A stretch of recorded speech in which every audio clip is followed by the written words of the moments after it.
4 सीटों पर उपचुनाव जो है वो संपन्न हो गया है। किसी सीट पर थोड़ा बवाल हुआ तो किसी सीट पर बहुत शांति से चुनाव संपन्न हुआ। लेकिन 2 सीट का अभी हम आपको सर्वे बताएंगे, या फिर यूं कहें कि ये बताएंगे कि परिणाम क्या होगा। तरारी और रामगढ़ विधानसभा सीट पर कौन जीत हासिल करने वाला है, किसके पाले में इस बार तरारी और रामगढ़ की सीट जाने वाली है, कौन वहां की कुर्सी पर राज करने वाला है, इस पर चर्चा करेंगे। देखिए, तरारी विधानसभा सीट, रामगढ़ विधानसभा सीट, बेलागंज और इमामगंज विधानसभा सीट पर चुनाव संपन्न हो गया है। नतीजे का अब इंतजार सबको है कि नतीजे क्या होंगे, लेकिन चुनाव से पहले सबको यह एहसास हो गया है कि नतीजों का क्या होने वाला है, क्या होगा आखिर नतीजा, और इसी पर हम चर्चा करेंगे कि नतीजा क्या होने वाला है। भारतीय जनता पार्टी कहां है, राजद कहां है, जनसुराज कहां है और वामदल कहां है। क्योंकि तरारी से तो वामदल ने चुनाव लड़ा है, और वामदल इस बार कहां है, क्योंकि पिछली बार यह सीट वामदल के पास थी, रामगढ़ विधानसभा सीट राजद के पास थी, लेकिन इस बार किसके पाले में जाने वाली है, इस पर चर्चा करेंगे। देखिए, वोटिंग प्रतिशत जो रहा वो काफी बेहतर रहा। 50%, 42%, 53%, 52%, इसी तरीके से वोटिंग प्रतिशत रहा, और लोगों का मानना है कि उपचुनाव में यह वोटिंग प्रतिशत काफी बेहतर रहा। चारों विधानसभा सीट को देख ले तो 91% जो है वो मतदान हुआ है, तो यह भी काफी बेहतर है। मतलब कि 50% से अधिक मतदान, लोगों का मानना है कि ये काफी बेहतर है। चुनाव आयोग का भी मानना है कि हां, बेहतर मतदान हुआ है। कई जगहों पर थोड़ा बहुत बवाल हुआ है, तरारी में बवाल हुआ, थोड़ा बहुत आपको इमामगंज में बवाल देखा गया, लेकिन फिर भी प्रशासन ने सब पर काबू पाया। चुनावी है, चुनाव में थोड़ा बहुत हाथापाई हो ही जाती है। लेकिन चर्चा होगी सबसे पहले रामगढ़ विधानसभा सीट पर कि क्या यह सीट राजद के पाले में जा रही है, क्या राजद के प्रदेश अध्यक्ष जगदानंद सिंह अपनी नाक को बचा रहे हैं, अपनी साख बचा रहे हैं, अपनी कुर्सी बचा रहे हैं, इस पर चर्चा करेंगे। रामगढ़ में इस बार खेल हो गया है, रामगढ़ में इस बार जबरदस्त खेला हुआ है, और सब लोग ये चर्चा करने लगे कि ये सीट जगदानंद सिंह के पाले से बाहर हो गई है। कहा यह जाता था कि सब कुछ हो जाता है, मतदान से 2 दिन पहले जगदानंद सिंह मैदान में उतरते हैं और सारा वोट जो है वो ट्रांसफर हो जाता है राजद के पाले में। लेकिन इस बार ऐसा नहीं हुआ है। इस बार जगदानंद सिंह चुनावी मैदान में बहुत कम उतरे, उनके बेटे सुधाकर सिंह भी उतरे, लेकिन जनता ने उनसे सवाल किया कि जो काम आपने नहीं किया क्या आपके भाई कर पाएंगे? इस बात का क्या प्रमाण है? हम आपको वोट दे दे तो क्या अजीत सिंह काम कर पाएंगे? ये तो हुआ ही। साथ ही साथ यादवों ने इस बार कहा कि हर बार आप ही का परिवार क्यों, आपके पिता, आप और आपका भाई, हर बार ये क्यों होगा हमारे साथ? यादव उम्मीदवार यहां से क्यों नहीं? और इस पर चर्चा हुई, और यादवों ने इस बार राजद को वोट नहीं किया। मतलब कि 100% में देखा जाए तो लगभग 60% यादवों ने राजद को वोट नहीं किया है।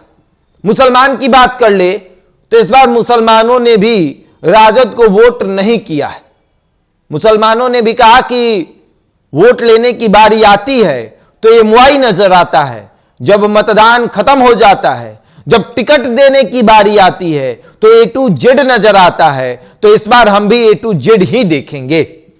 वहीं तरारी की बात करें तो इस बार तरारी में भी वामदल को बड़ा झटका लगा है। यादव को टिकट देने के बाद भी इस बार तरारी में खेला हो गया है। 2020 में जो दूसरे नंबर पर था, इस बार वो पहले नंबर पर आएगा, उसका बेटा जीत का परचम लहराएगा। यानी कि सुनील पांडे के बेटे विशाल प्रशांत जो है इस बार विधायक बनने वाले हैं। अपनी राजनीति की शुरुआत भारतीय जनता पार्टी से करने वाले विशाल प्रशांत को इस बार लोगों ने जमकर वोट किया है, युवा को देखते हुए, भारतीय जनता पार्टी को देखते हुए। और यह भी कहा जा रहा है कि इस बार भारतीय जनता पार्टी तरारी में जीत हासिल करने वाली है। रामगढ़ में भी लड़ाई जबरदस्त है भारतीय जनता पार्टी और राजद के बीच में, लेकिन अगर कोई दब रहा है, कोई 19 हो रहा है तो वो राजद ही दिख रहा है। भारतीय जनता पार्टी यहां मजबूत स्थिति में दिख रही है। भारतीय जनता पार्टी को इस बार अच्छा खासा वोट मिला है। कुशवाहा का भी वोट जो है वो भारतीय जनता पार्टी को ट्रांसफर हुआ है। यादव का भी थोड़ा बहुत वोट जो है वो ट्रांसफर हुआ है। दलित महादलित का वोट ट्रांसफर हुआ है। ब्राह्मण भूमिहार राजपूत का वोट ट्रांसफर हुआ है। और जब ब्राह्मण भूमिहार और राजपूत का वोट ट्रांसफर हो गया तो समझिए कि खेला हो गया। कुशवाहा का वोट जब ट्रांसफर हो गया तो समझिए कि खेला हो गया, क्योंकि शाहाबाद के क्षेत्र में कुशवाहा की भूमिका बहुत अहम मानी जाती है। तरारी में दलितों की संख्या बहुत अहम मानी जाती है, यानी दलित वोट जिधर पड़ा जीत उसकी हो गई। और इस बार चिराग पासवान ने भी दमखम दिखाया, जीतन मांझी ने भी दमखम दिखाया। और तरारी में इस बार जबरदस्त खेला हुआ कि जो 2020 में दूसरे नंबर पर थे वो इस बार पहले नंबर पर आने का पूरा मन बना लिए हैं। और 2020 में कहा जाता है कि अगर सुनील पांडे को किसी पार्टी का सहारा मिला होता तो उस वक्त ही विधायक बने होते। और इस बार तो उन्होंने भारतीय जनता पार्टी का सहारा लेकर अपने बेटे को चुनावी मैदान में उतारा, तो इस बार काफी बेहतर प्रदर्शन रहा। युवा को देखकर लोग वोट कर रहे थे।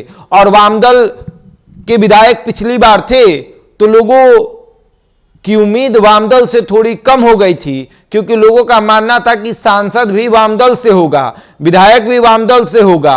काम होगा या ना होगा यह बड़ी बात हो जाएगी, क्योंकि सांसद वामदल से है और केंद्र में भारतीय जनता पार्टी की सरकार है, तो ऐसे भी काम बहुत मुश्किल से होगा, क्योंकि विपक्ष के सांसद हैं। अगर पक्ष के रहते तो शायद बेहतर तरीके से काम होता। और उसके बाद फिर लोगों ने सोचा कि अगर विधानसभा में भी विपक्ष के विधायक हो जाएंगे तो फिर काफी मुश्किल होगी, काम नहीं हो पाएगा। और इसीलिए लोगों ने सोचा कि सरकार में बैठे लोगों के हाथ में सत्ता देते हैं, यानी कि तरारी विधानसभा सीट को सौंप देते हैं। रामगढ़ में तो यादवों ने जबरदस्त खेला किया है।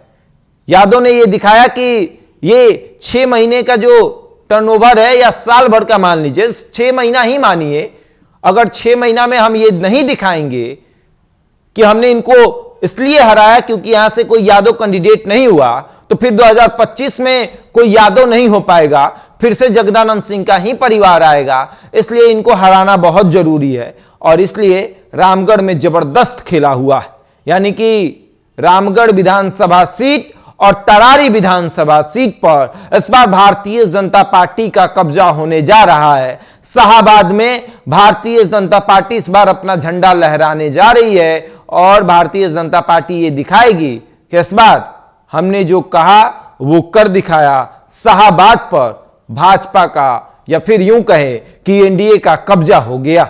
अब आगे देखिए क्या होता है, किस तरीके से तमाम चीजें जो हैं वो देखी जाती हैं। बहरहाल इस खबर में इतना ही, बने हमारे साथ और देखते रहे द इंडिया टॉप।